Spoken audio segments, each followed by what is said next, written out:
Here are the top stories of the news. President Buhari chairs the last Federal Executive Council meeting in Abuja.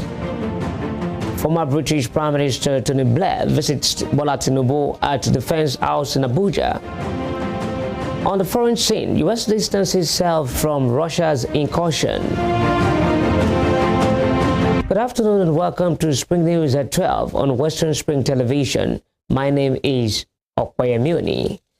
Members of the Federal Executive Council have converged on the council chamber of the presidential villa in Abuja for the commencement of its valedictory session, chaired by President Muhammadu Buhari, the Vice President Yemi Osinbajo, and all 44 ministers and ministers of state are physically in attendance as the president begins by swearing in 7 federal commissioners of the Revenue Mobilization, Fiscal, and Allocation Commission.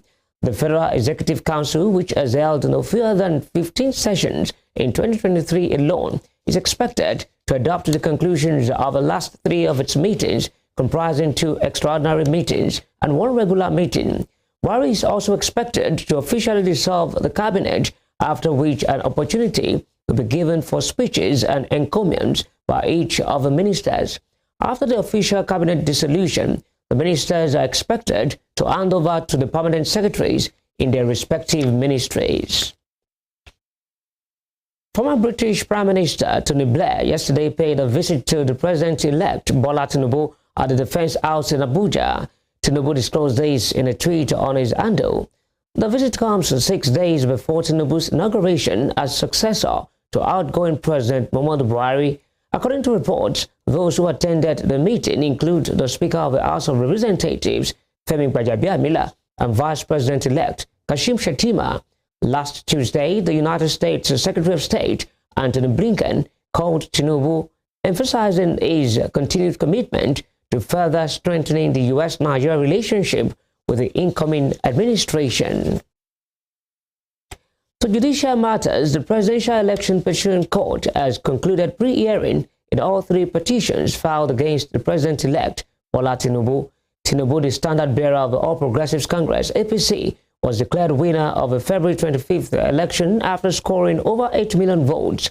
For the People's Democratic Party, PDP, its presidential candidate Atiku Abubakar and Peter Obi of the Labour Party are challenging Tinubu's victory. The Allied People's Movement, APM, is also challenging Tinubu's election.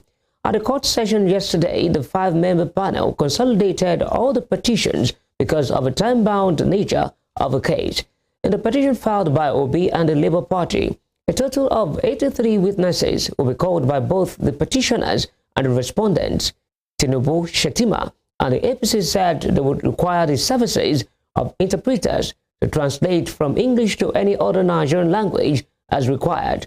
In the meantime, August 5th is fixed for the adoption of final addresses.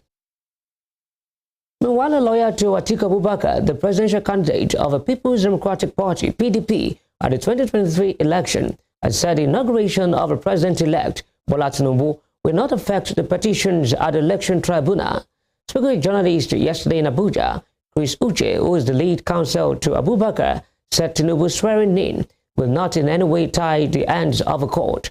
Tinubu was declared the winner of the presidential election by the Independent National Electoral Commission, INEC, will be sworn in on May 29th, but his victory is being challenged in court by Abubakar and Peter Obi of the Labour Party. According to the Electoral Act, the tribunal has 180 days to determine the petitions, while the court is expected to round up all its activities on or before September 16th, 2023. While the court has fixed May 30th to June 23rd for Obi and Labour Party to prove their case, June 24th to June 29th for INEC, and June 30th to July 5th for Tinubu and Shettima, while the APC would present its case between July 6th to July 10th. Yes, we are very happy that the pre-hearing session has been speedily concluded by the court. It was done within record time. Now we are going into the proper hearing. And also, in order to make sure that the matters are fast-tracked, the court has also consolidated all all the three petitions, despite opposition from some quarters. Now we can all hear this matter effectively and with speed. Like you asked, the matter has been adjourned for a week for commencement of actual hearing on the 30th. And people are asking, what about 29th? What happens? We want to assure people that swearing in is a ceremony that does not in any way tie the hands of the court. The taking of oath binds the person who took the oath. It doesn't bind the court. The court's jurisdiction is still there to do justice, and the court has given timelines within which we will speedily call evidence and then address the court, and then the court will deliver its judgment. And we shall all cooperate to ensure that this is done according to the timetable and the schedule the court has presented. Thank you. In other news, the Nigeria Labour Congress (NLC) has again passed a vote of confidence on Julius Abure, maintaining he is the national chairman of the Labour Party. While the Labour Party has been recently involved in a leadership crisis, the president of the NLC, Joe Ajaero, insists that Abure is the party's chairman. According to him, a convention will soon be held to elect new leaders. The Labour Party chieftain, Lamidi Apapa, had declared himself as the chairman of the party, but the NLC says it does not recognize him. Ifeatu Obi-Okoye has emerged as the Anambra State chairman of the All Progressives Grand Alliance. Obi-Okoye emerged after being unanimously elected to the position during the party's 2023 State Congress held at the Dora Akuili Women Development Center, Awka, yesterday. The Anambra State Governor and National Leader of APGA, Chukwuma Soludo, observed the Congress for newly elected officers of the party. Governor Soludo thanked the party's outgoing national chairman, Victor Oye, the Anambra State APGA chairman, Norbert Obi, for steering the party safely to its present height as the third largest party in the country. He emphasized that no faction exists in the party and that APGA has remained strong under their leadership. Ahead of the inauguration of the 10th National Assembly, the Senate President, Ahmad Lawan, has denied joining the race for the Senate presidency. Lawan, a former majority leader, was elected as the Senate President in 2019 on the platform of the ruling All Progressives Congress, APC, while the APC has selected the former governor of Akwa Ibom State, Godswill Akpabio, as its choice for Senate President, and the Senate representing Kano North District, Barau Jibrin, as Deputy Senate President. In a statement yesterday, Lawan said he did not declare to contest for the next Senate presidency seat, and he has not held a meeting with anybody regarding that. According to Lawan, he is part of the leadership of the APC, and he will remain committed to the party's position. Governor Abdulrahman Abdulrazak of Kwara State has emerged as the new chairman of the Nigeria's Governors Forum. This is contained in a communique signed by Tambuwal at the end of the 7th emergency meeting of the state governors held on Tuesday night in Abuja. Governor Abdulrazak replaced Governor Aminu Tambuwal of Sokoto State, whose tenure of office would lapse on May 29th. It was gathered that Governor Abdulrazak emerged through consensus, while Oyo State Governor Seyi Makinde was chosen as vice chairman of the forum. Elsewhere, Nigerian Afrobeat star Seun Kuti has been released from police custody after meeting his bail conditions. His lawyer, Adeyinka Olumide Fusika, confirmed that he was released around 7:30 p.m. yesterday to his family after meeting his bail conditions. Olumide Fusika confirmed that he was released around 7:30 p.m. yesterday to his family after meeting his bail conditions. Olumide Fusika also confirmed that Seun Kuti will be at the magistrate court today for the proceedings, which was adjourned yesterday. Earlier yesterday, the Chief Magistrate's Court sitting in the Yaba area of Lagos failed to sit in the case against Seun Kuti.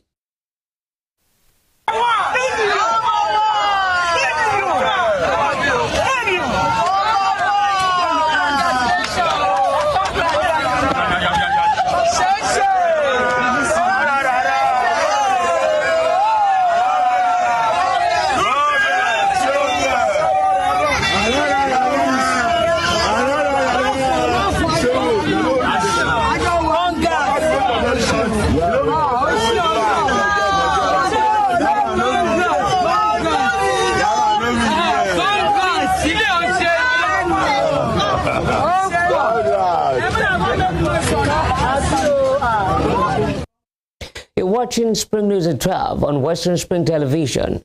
We'll be right back after this break.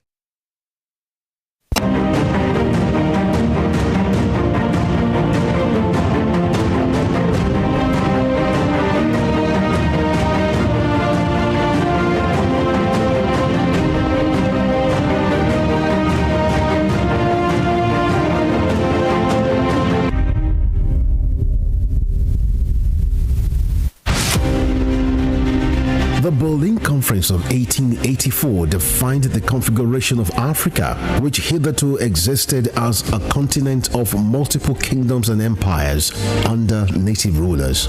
The conference, otherwise referred to as Congo Conference, regulated European colonization and trade in Africa as initiated by German leader Otto von Bismarck. The Berlin Conference is often called the scramble for and partitioning of Africa, as each of the imperial powers carved separate portions of the continent for themselves without recourse to racial and cultural identities and differences. 137 years after the Berlin Conference was held, Africa remains a legitimized playground for European nations that sought to exploit its wealth and resources and manipulate its human capital to promote trades and investments of Western powers. Westernspring Television identifies Berlin Conference as a major event in history.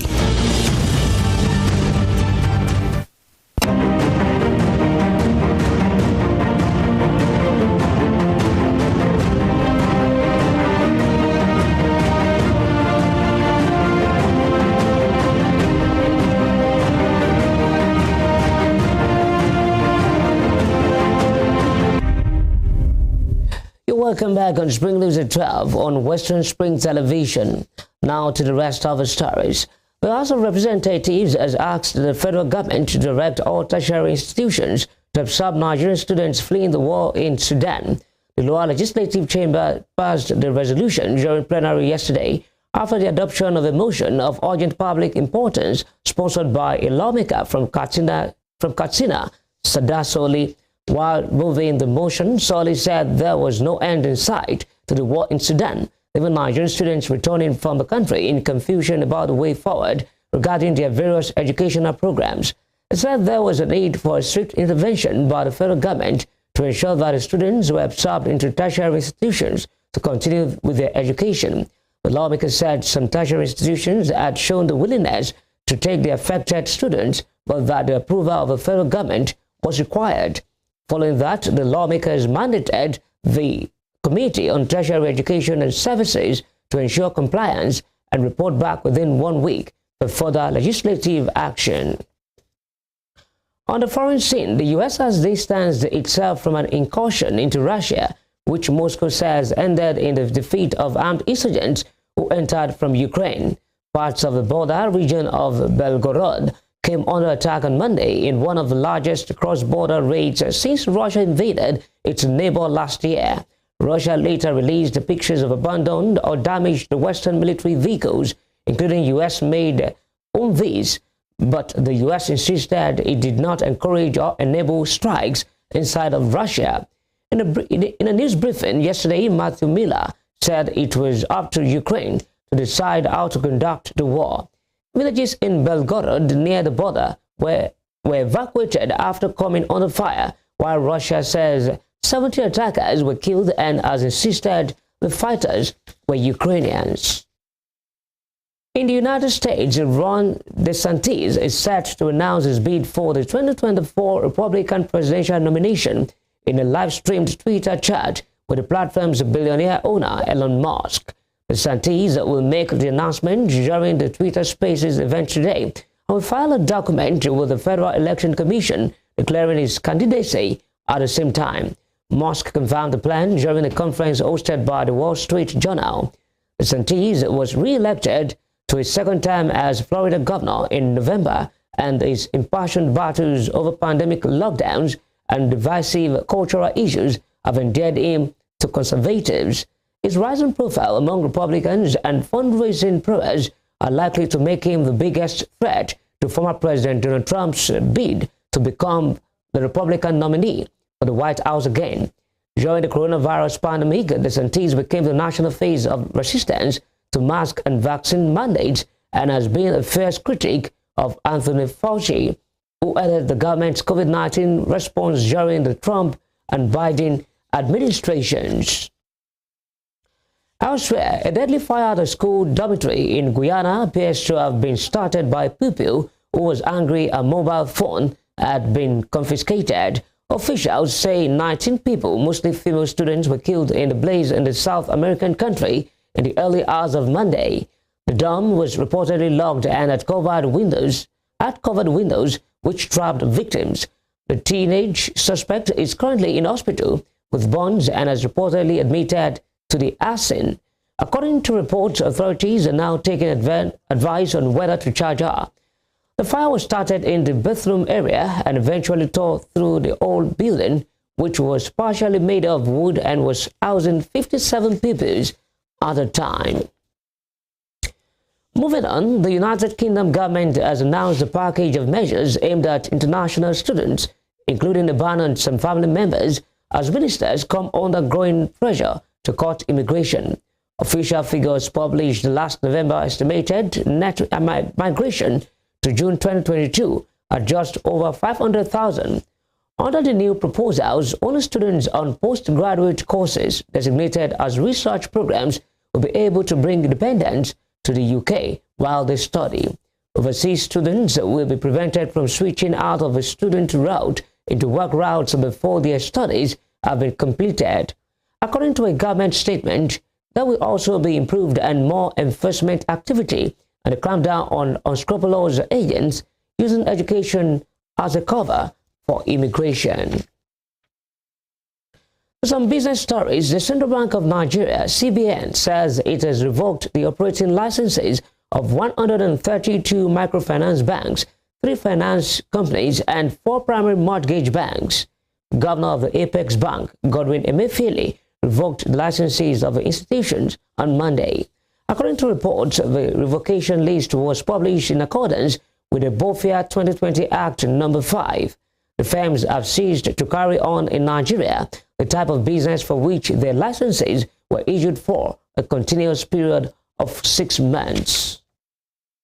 As the administration of President Muhammadu Buhari winds up, Nigerian economy has witnessed a significant change that has taken a toll on many Nigerians.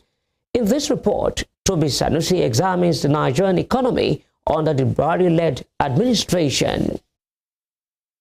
Riding on the wings of the popular change mantra when he was sworn in as the 4th president of the Federal Republic of Nigeria since 1999, President Muhammadu Buhari said hopes of economic resuscitation in many Nigerians as the country had just recovered from economic recession during the President Goodluck Jonathan's administration. As at that time, inflation rates stood at about 9% according to the National Bureau of Statistics, but it didn't take long before it spiraled into about 22% that it stands now, a figure that has taken toll on businesses, livelihoods, and generally cost of living. Nigerians say they did not bargain for this change. Akinola Basirat, who is a business owner and a family woman, tells us what it takes for an average Nigerian to feed a family of 4 amidst the economic crisis. Now, Buhari government, I don't like them because most of the time I buy rice and all some other food stuff. They buy 10,000 naira or 15,000, but now 30,000 to 25,000. So yes, per month. President Buhari's campaign promises of revamping and rebuilding the economy to alleviate poverty is a priority. For the rest of the country, job, opening of factories, getting goods and services, and getting able-bodied employed. I thank you very much. And providing millions of job opportunities did not seem to hold water as the country's unemployment rate has risen to over 33%, as reported by the National Bureau of Statistics, the highest in 13 years, meaning about 23 million people in Nigeria are without jobs. While the statistics has also revealed that over 65% of Nigerians live below poverty line. In his 2021 Democracy Day speech, the president claimed his administration has lifted 10.5 million people out of poverty between 2019 and 2021. My vision of pulling 100 million million poor Nigerians out of poverty in 10 years has been put into action and can be seen in the National Social Investment Program. But during the same time frame, data from the World Poverty Clock revealed that 10 million Nigerians slipped into extreme poverty. Some Nigerians are also in disagreement with the president's claim.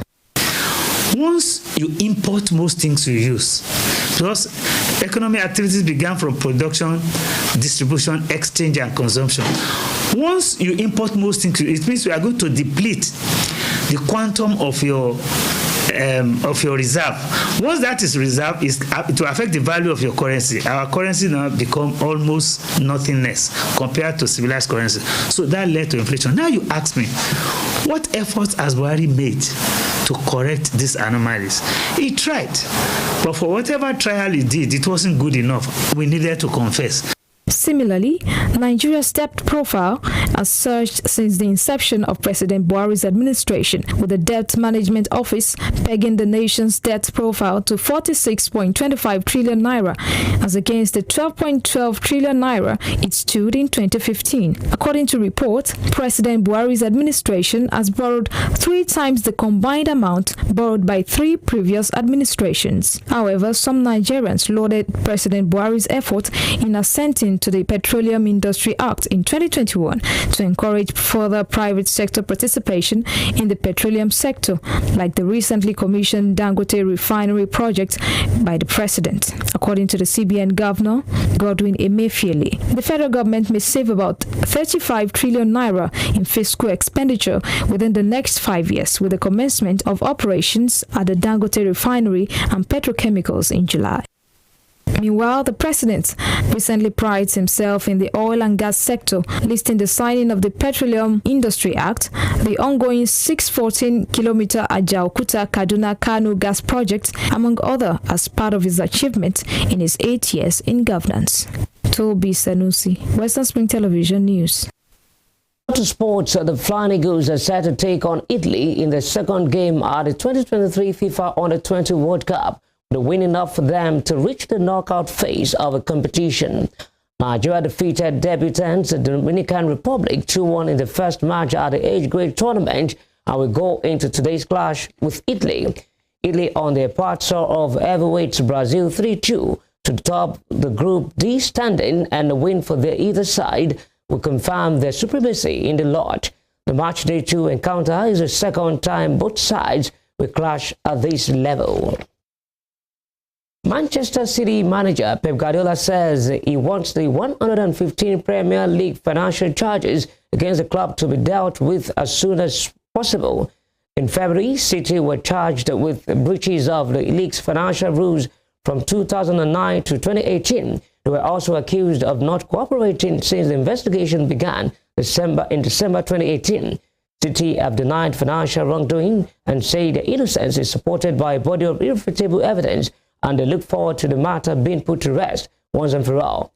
A 2-year ban from European competitions for breaching UEFA's financial fair play regulations was overturned by the Court of Arbitration for Sport in 2020, but City were fined €10 million for obstructing the investigation.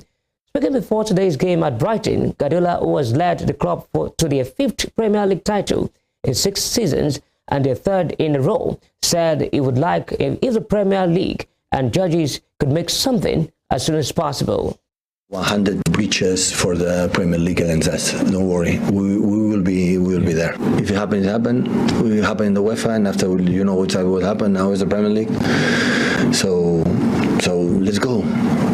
Come on, 24 hours, sit down, talk, and both sides, lawyers, present. Don't wait 1 year, 2 years. Why don't do it quickly? Come on, and as soon as possible for the benefit for everyone. So.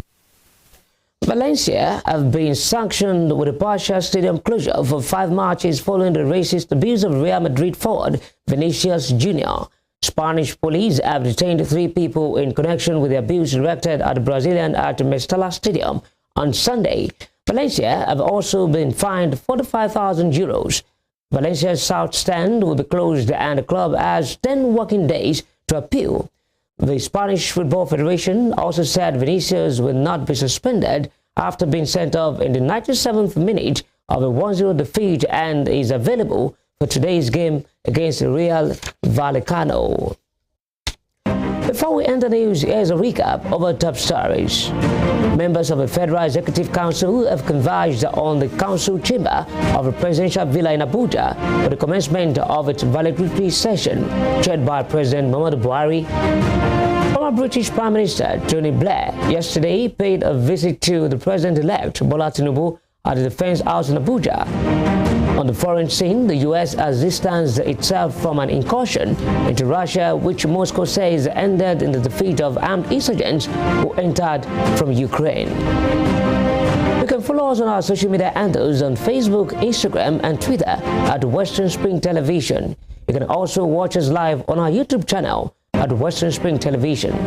That ends Spring News at 12. I am Opayemuni. Thanks for watching.